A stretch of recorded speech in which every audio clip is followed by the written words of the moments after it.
नमस्कार।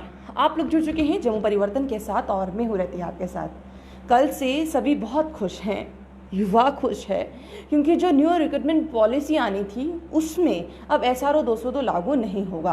क्योंकि जिस तरह से हम यही कह रहे थे कि उसी की छत्र छाया में कहीं ना कहीं अगर न्यू रिक्रूटमेंट पॉलिसी भी लागू की गई तो बच्चे आगे और परेशान होंगे।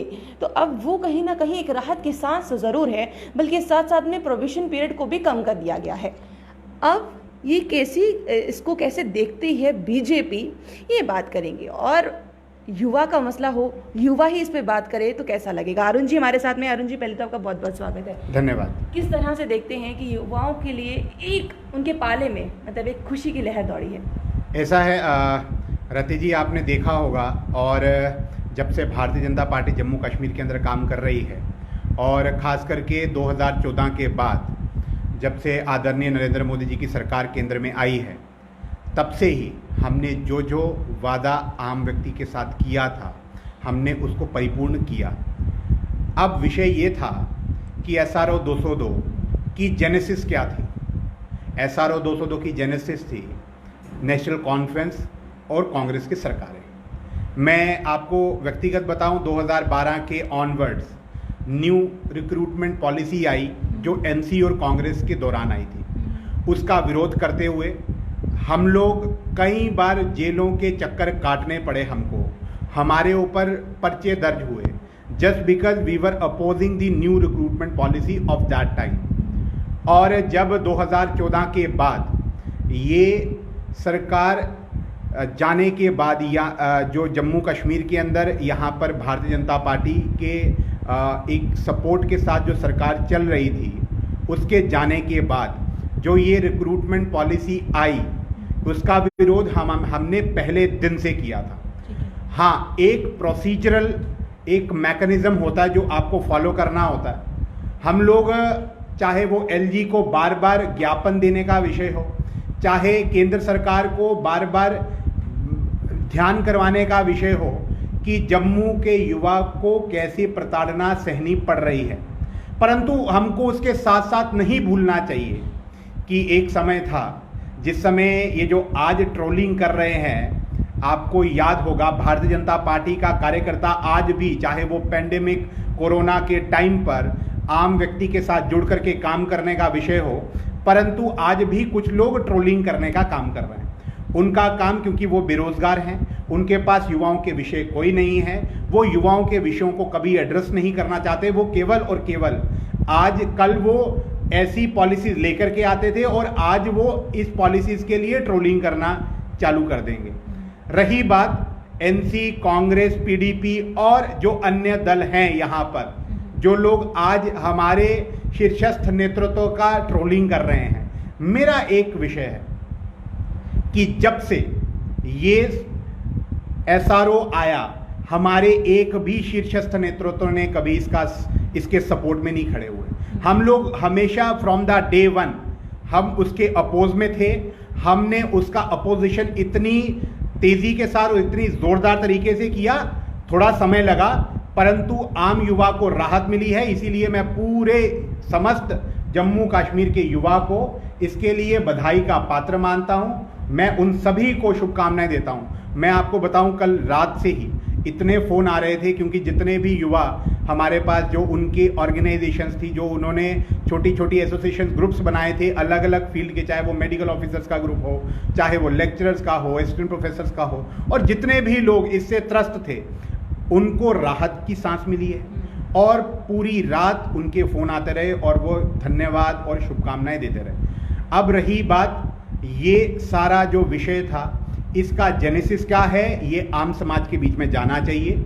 और इसको अगर किसी ने प्रमुख भूमिका के साथ अगर किसी ने किया है, तो वो भारतीय जनता पार्टी की स्टेट लीडरशिप और भारतीय जनता पार्टी की केंद्रीय जो नेतृत्व है, उसमें आदरणीय नरेंद्र मोदी जी, अमित शाह जी हैं। और अगर प्रदेश के अंदर हमारे जो सांसद भी हैं और केंद्र में मंत्री भी हैं, डॉक्टर जितेंद्र सिंह जी, हमारे यहाँ के सांसद आदरणीय जुगल किशोर शर्मा जी, एवं जो यहाँ के जुझारू प्रदेश अध्यक्ष हैं आदरणीय रविंदर रैना जी, इनका बहुत बड़ा भूमिका है इसको हटाने के लिए। परंतु हम क्या करें उन दिमागों का जिन लोगों को सिर्फ ट्रोलिंग करने के सिवाय और आप बार बार कह रहे हैं कि कोई ट्रोलिंग कर रहा है, कोई ट्रोलिंग कर रहा है। हम ये जानना चाहते हैं, सबसे पहले आप किसी ना किसी पे तो ब्लेम कर रहे हैं। आपने कहा वो बेरोजगार भी हैं, तो आखिरकार कौन ट्रोलिंग कर रहा है, इसके बारे में मैंने बताया कि जिन लोगों ने उस समय न्यू रिक्रूटमेंट पॉलिसी लेकर के आए, जिन लोगों ने उस समय न्यू रिक्रूटमेंट पॉलिसी के विरोध में जब हम लोग खड़े होते थे तो वो उसका विरोध करते थे, इस चीज़ का कि हम उनके विरोध में क्यों खड़े हो रहे हैं, वो कांग्रेस और एनसी की सरकारें थी, वो उनके लोग थे जो आज ऐसा माहौल क्रिएट करने की कोशिश कर रहे हैं कि भाजपा ने कुछ नहीं किया। परंतु आप अपने एक बार पूरे जम्मू कश्मीर के अंदर 2014 से पहले की स्थिति और आज की स्थिति, चाहे वो युवा के रोजगार का विषय हो, चाहे वो इंफ्रास्ट्रक्चर डेवलपमेंट का विषय हो, चाहे आईआईटी, आईआईएम, सेंट्रल यूनिवर्सिटी, हमको सेंट्रल यूनिवर्सिटी के लिए लड़ाई लड़नी पड़ी, क्यों हमको एस्टैब्लिशमेंट के लिए लड़ाई लड़नी पड़ी, क्यों बिना बोले आईआईटी, आईआईएम जम्मू कश्मीर के अंदर यहाँ पर आया, एम्स कैसे आया, इंफ्रास्ट्रक्चरल डेवलपमेंट कैसे हुई। तो ये सब विषय भी संज्ञान में रख करके एसआरओ 202 एक बहुत प्रमुख मुद्दा था जो युवाओं से डायरेक्टली जुड़ा था। उसके लिए मैं भारतीय जनता पार्टी के सशक्त नेतृत्व का धन्यवाद करता हूं। बेरोजगारी का दर लगातार बढ़ता जा रहा है, बट अभी अगर बात की जाए पॉलिसीज बहुत कम निकल रही हैं जिसमें जॉब जो है वो लगे।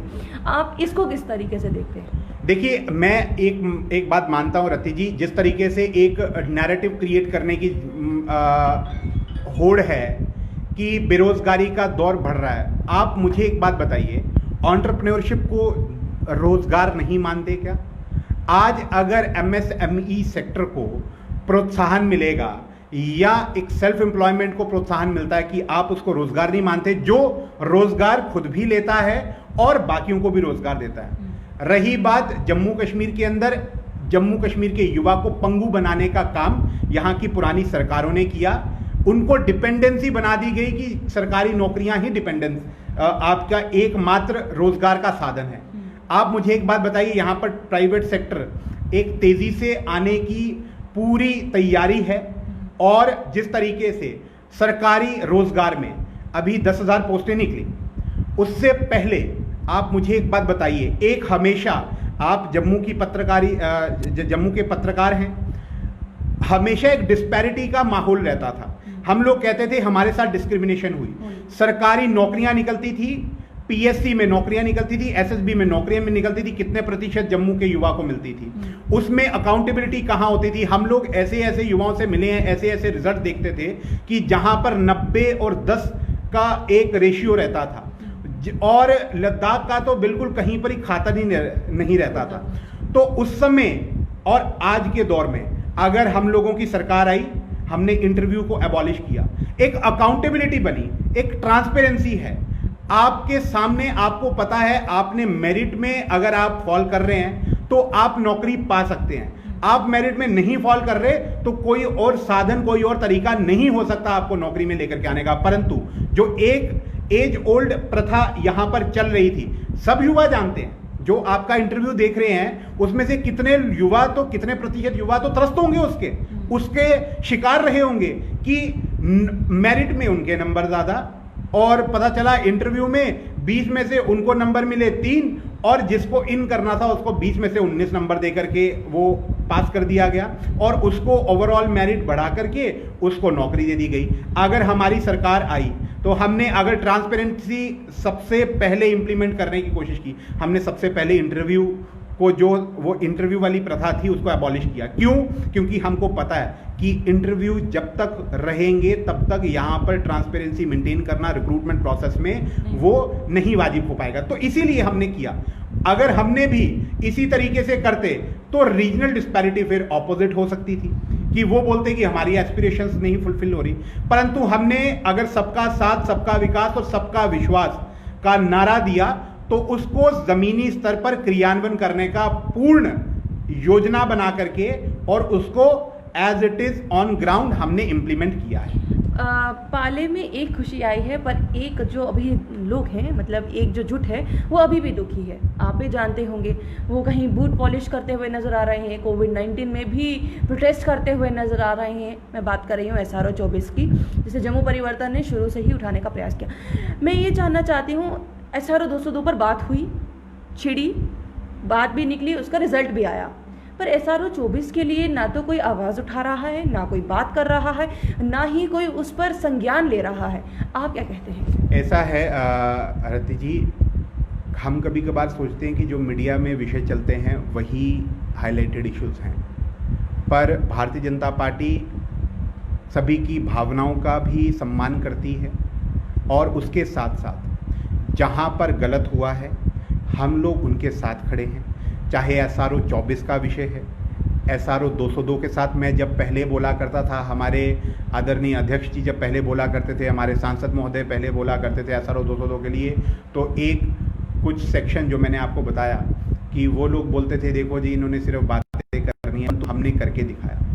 और ये केवल पहला निर्णय नहीं था, ये निर्णय उस समय भी था जब 370 के हम बोलते थे कि यहाँ पर एक बहुत बड़ा सेक्शन है जिसका ग्रॉस ह्यूमन राइट वायलेशन हुआ है। चाहे वो वाल्मीकि समाज था, गुरखा समाज था, हमारे वेस्ट पाक रिफ्यूजीज थे जो अधिकतर दलित समाज से हैं, हमारी महिला वर्ग था जिनकी बाहर विवाह हो जाता था, अकेली लड़की थी और उसके आगे बच्चों का यहाँ पर जो क्लेम था अपने प्रॉपर्टी पर वो नहीं होता था। परंतु एक वर्ग था वो केवल ह्यूमन राइट वायलेशन की बात किसकी करता था, वो जो लोग आतंकी बन करके वहाँ पर मारे जाते हैं सुरक्षा बलों के द्वारा, तो एक पूरे इंटरनेशनली एक नैरेटिव क्रिएट करने की जाती थी कि ग्रॉस ह्यूमन राइट वायलेशन हो गया किसका, उस कश्मीरी का जो आतंकी हमले में मारा गया, जो आतंकी था। परंतु जब हमने यहाँ के ह्यूमन राइट वायलेशन की बात की तो यहाँ पर इनमें से ये जो कांग्रेस और NC जिनके ऊपर मैं टीका कर रहा हूँ, मैं जिनको सामने चुनौती दे करके बोल रहा हूँ, इनके मन में कभी भी नहीं आया कि इन वर्गों का भी कभी बात करनी चाहिए। और अगर हमने बात की तो हम 370 सिर्फ टूटने की खुशी नहीं मना रहे, हम 370 के जो लाभ हैं, जो आम समाज को मुझे एक बात बताइए कि यहाँ पर क्यों कभी मीडिया के अंदर चर्चा नहीं चलती कि जो वेस्ट पाक रिफ्यूजी उस समय अगर के बॉर्डर्स में बसाया गया उसके ह्यूमन राइट वायलेशन की किसने बात की। जब वहाँ से गोला आता था उसके घर पर गिरता था और वो बिना स्टेट सब्जेक्ट के होता था, तो वो अपनी प्रॉपर्टी के लिए, अपनी रिस्ट्रक्चरिंग के लिए या कोई एक फंड अपना क्लेम करने के लिए वो सरकारी दफ्तरों में सरकारी बाबुओं के पास नहीं जा सकता था। क्यों? क्योंकि वो पहली उसके सामने शर्त रखते थे कि भैया स्टेट सब्जेक्ट लेकर के आओ। और अगर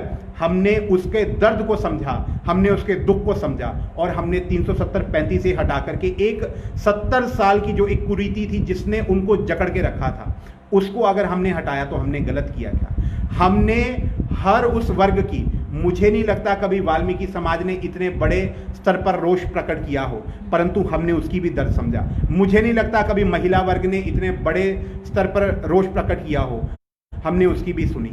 तो मैं आपको ये विश्वास दिलाता हूँ कि जितने भी विषय हैं जिसमें आम समाज त्रस्त है, हम हर एक विषय के लिए खड़े हैं और भारतीय जनता पार्टी का हर एक नेता, हर एक कार्यकर्ता उनके साथ है और उनके दुख का निजात जल्द से जल्द करवाएगा, ऐसा मैं आपके माध्यम से। ज़्यादातर लोग जो हमें देखते हैं वो SRO 24 के ही लोग होते हैं। आप उनके लिए क्या मैसेज जो है वो देना चाहते हैं? क्योंकि जिस तरह से आपने कहा 370 के लिए बात हुई वो हुई, SRO 202 के लिए बात हुई वो हुई, उन्होंने देखा, बट अब बात है SRO 24 को लेकर।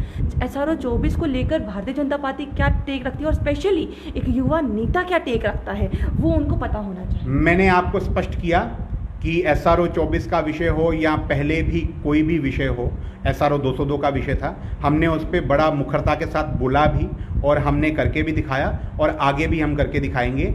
मैं आपको आपके इस साक्षात्कार के माध्यम से विश्वास दिलाता हूँ। बहुत बहुत शुक्रिया हमारे साथ जुड़ने के लिए। तो SRO 24 वाले भी अब थोड़ी चिंता जो है अपनी कम कर लें, क्योंकि भारतीय जनता पार्टी का ये कहना है कि हम आपके साथ खड़े हैं, क्योंकि जिस तरह से हमने 370 हटाने का काम, मतलब 370 के कुछ सेक्शंस हटाने का काम किया, 35A को हटाने का काम किया, इसके साथ साथ में आपको बता दें SRO 202 को कहीं ना कहीं मतलब बहुत कम कर दिया है, वैसे ही आपको बता दें कि SRO 24 को भी ख़त्म करने की बात होगी।